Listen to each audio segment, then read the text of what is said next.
د المجادله مبارکه سوره چې د قرآن عظیم شان 58مه سوره ده په مدینه منورې کې را نازله شوې ده 22 مبارک آیاتونه لري تلاوت او پښتو ترجمه یې له لومړي آیت څخه اورئ بسم الله الرحمن الرحیم د الله په نوم چې ډیر زیات مهربان پوره رحم لرونکی دی قد سمع الله قول التي تجادلك في زوجها وتشتكي إلى الله والله يسمع تحاوركما إن الله سميع بصير بشک الله د هغې ښځې وینا واورېدله چې د خپل میړه په باب له تا سره بیا غږیږي او الله ته فریاد کوي الله ستاسې دواړو پوښتنه او ځواب اوري هغه د هر څه اوریدونکی او لیدونکی دی الذين يظاهرون منكم من نسائهم ما هن أمهاتهم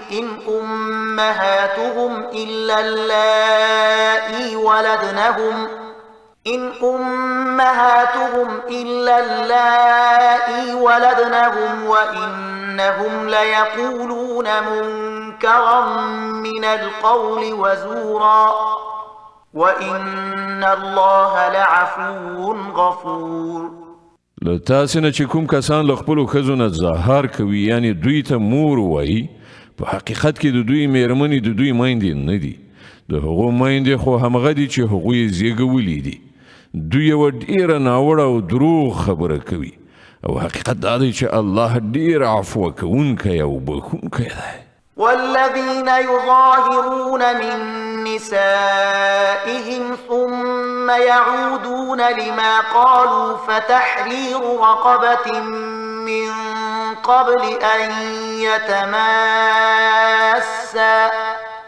ذلكم توعظون به والله بما تعملون خبير کوم کسان چې له خپلو میرمنو نه ظاهر وکړي یعنی هغوی ته د مور په نامه خطاب وکړي بیا له خپلې هغې خبرې نه راواوړي چې یې کړې وه نو مخکې له دې نه چې دواړه یو بل ته لاس وروړي یو غلام دې آزاد کړي په دې سره تاسې ته نصیحت کیږي او تاسې چې څه کوئ الله ترېنه ښه خبر دی فمن لم يجد فصيام شهرين متتابعين من قبل أن يتماسا فمن لم يستطع فإطعام 60 مسكينا ذلك لتؤمنوا بالله ورسوله وتلك حدود الله وللكافرين عذاب أليم او څوک چې غلام نه مومي هغه د 2 میاشتې پر لپسې روژه ونیسي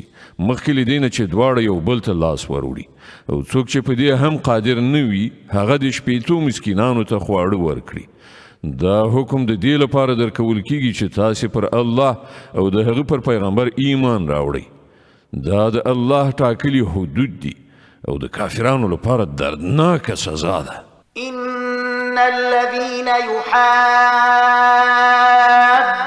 الله ورسوله كبتوا كما كبت الذين من قبلهم وقد أنزلنا آيات بينات وللكافرين عذاب مهين کوم کسان چې له الله او د هغه پیغمبر نه مخالفت کوي هغوی به په داسې شان ذلیل او خوار کړی شي لکه چې له دوی نه مخکې خلک ذلیل او خوار کړی شوي دي موږ روښانه څرګند آیاتونه نازل کړي دي او د کافرانو لپاره د ذلت عذاب دی يوم يبعثهم الله جميعا فينبئهم بما عملوا أحصاه الله ونسوه والله على كل شيء شهيد په هغه ورځ دغه د ذلت عذاب واقع کیدونکی دی چې کله الله دوی ټول بیا ژوندي راپاڅوي او دوی ته وښیي چې دوی څه کړي دي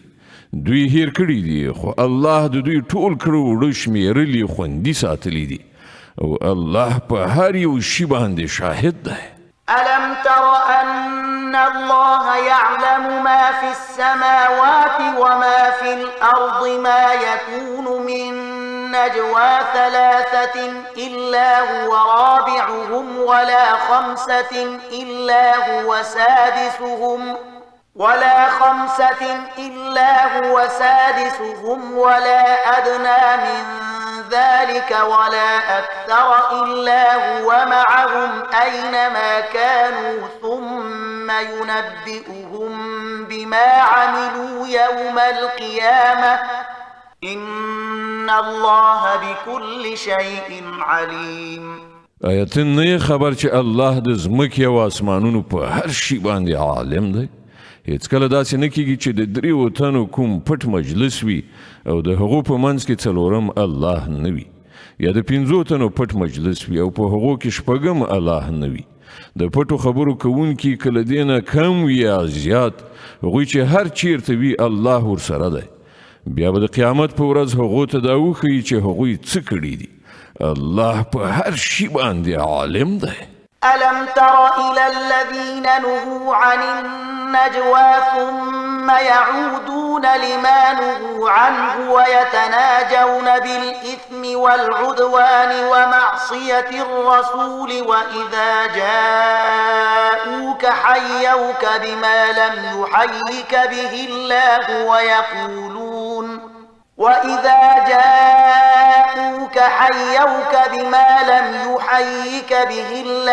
ويقولون في أنفسهم لولا يعذبنا الله بما نقول حسبهم جهنم يصلونها فبئس المصير.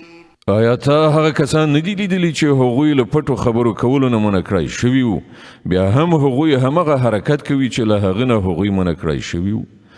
دوی په پټه پټه په خپل منځ کې د ګناه او ظلم او د پیغمبر نه د سرغړاوي خبرې کوي، او کله چې تا ته راځي نو تا ته په هغه ډول سلام کوي چې هغه سي الله پر تا سلام نه دی کړی، او په خپل زړونو کې وایي چې زمونږ پر دغه خبرو باندې الله مونږ ته ولې عذاب نه راکوي.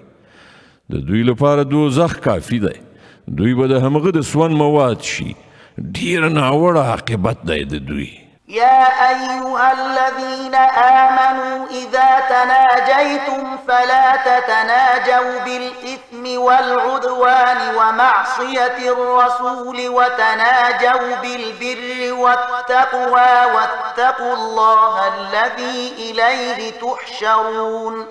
ای مؤمنانو، کله چې تاسو په خپل منځو کې پټي خبرې کوئ نو د ګناه او تیری او له پیغمبر نه د سرغړاوي خبرې نه، بلکې د نیکی او تقوا خبرې وکړئ، او له هغه خدای نه ویریدونکي اوسئ چې د هغه حضور ته په حشر کې ستاسې وړاندې کیدل دي. إنما النجوى من الشيطان ليحزن الذين آمنوا وليس بضارهم شيئا إلا بإذن الله وعلى الله فليتوكل المؤمنون. په غوږ کې پسېدل خو یو شیطانی کار دی. دا کار د دې لپاره کیږي چې مؤمنان پرې وځوري، په داسې حال کې چې د خدای له اذن نه پرته هغو ته هیڅ ضرر نشي رسولی، او مؤمنان باید پر الله باندې توکل وکړي. يا أيها الذين آمنوا إذا قيل لكم تفسحوا في المجالس فافسحوا يفسح الله لكم وإذا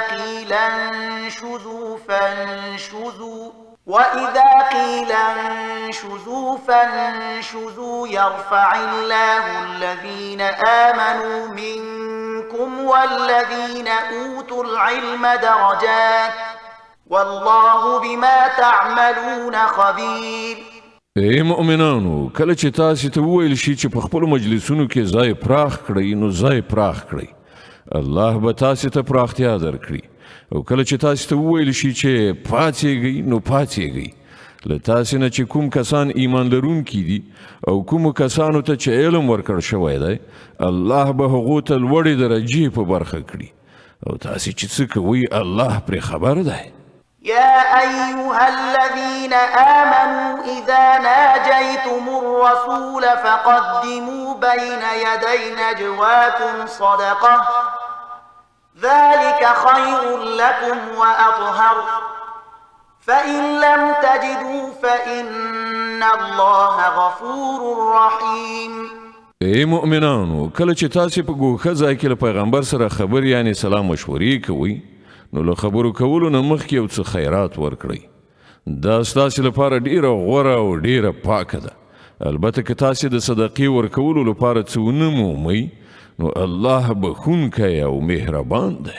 أأشفقتم أن تقدموا بين يدي نجواكم صدقات فإذ لم تفعلوا وتاب الله عليكم فأقيموا الصلاة وآتوا الزكاة وأطيعوا الله ورسوله والله خبير بما تعملون. تاسو له دې خبرې نه وویرېدلی چې په ګوښه کې له غږېدلو نه مخکې به صدقه ورکوئ؟ ښه نو که تاسو دا کار ونه کړ او الله تاسو معاف کړئ، نو د لمانځه ادا کوونکي اوسئ او د زکات ورکوونکي اوسئ او د الله او د هغه د پیغمبر امر منونکي اوسئ. تاسو چې څه کوئ الله پرې ښه خبر دی. ألم تر إلى الذين تولوا قوما غضب الله عليهم ما هم منكم ولا منهم ويحلفون على الكذب وهم يعلمون. ته هغو خلکو ته نه ګورې چې هغوی یوه داسې ډله په دوستۍ نیولې ده چې د الله غضب پرې شوی دی. هغوی نه ستاسې دي نه د هغوی. په پوهه ادراک سره پر دروغجنه خبره قسمونه خوري. أعد الله لهم عذابا شديدا إنهم ساء ما كانوا يعملون. الله د هغو لپاره سخت عذاب تیار کړی دی. ډیر بد عملونه دي چې هغوی کوي. اتخذوا أيمانهم جنة فصدوا عن سبيل الله فلهم عذاب مهين. هغوی خپل قسمونه سپر ګرځولي دي چې د هغه په مرسته د الله له لارې نه هغوی خلک منع کوي. په دې باندې د هغو لپاره د ذلت عذاب دی. لن تغني عنهم أموالهم ولا أولادهم من الله شيئا أولئك أصحاب النار هم فيها خالدون. له الله نه د ژغورل کېدو لپاره به نه د هغو مالونه څه په درد وخوري، نه د هغو اولاد. دوی د دوزخ ملګري دي، په همغه کې به دوی د تل لپاره اوسیږي. يوم يبعثهم الله جميعا فيحلفون له كما يحلفون لكم ويحسبون أنهم على شيء ألا إنهم هم الكاذبون. په کومه ورځ چې الله تعالی دوی ټول راپاڅوي، دوی به د هغه په وړاندې همغسې قسمونه وخوري لکه څنګه چې ستاسو په وړاندې خوري. او په خپل فکر دوی انګیري چې په دې سره به د دوی څه کار برابر شي. ښه پوه شئ چې دوی ډېر غټ دروغجن دي. استحوذ عليهم الشيطان فأنساهم ذكر الله أولئك حزب الشيطان ألا إن حزب الشيطان هم الخاسرون. شیطان ور باندې مسلط شوی دی او هغه د خدای یاد دوی له زړونو څخه هیر کړی دی. دوی د شیطان د ګوند خلک دي. خبردار اوسئ، همدا د شیطان د ګوند کسان زیانمن دي. إن الذين يحادون الله ورسوله أولئك في الأذلين. هغه خلک په باوري ډول ډیرو ذلیلو مخلوقاتو څخه دي چې د الله او د هغه د پیغمبر مقابله کوي. كتب الله لأغلبن أنا ورسلي إن الله قوي عزيز. الله لیکلی دی چې زه او زما پیغمبران به ارومرو برلاسي شو. په واقع کې الله برلاسه او زورور دی. لا تجد قوما يؤمنون بالله واليوم الآخر يوادون من حاد الله ورسوله